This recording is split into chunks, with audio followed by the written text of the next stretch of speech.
Ветро нещо си...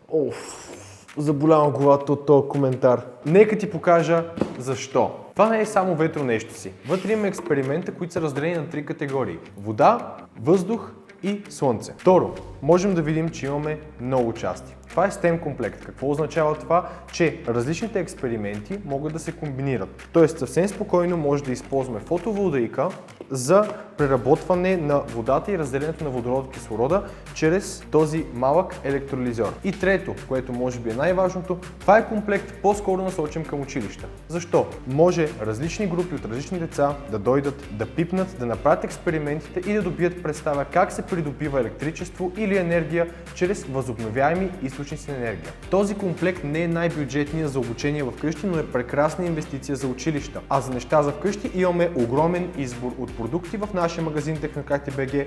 Отиди, разгледай и избери.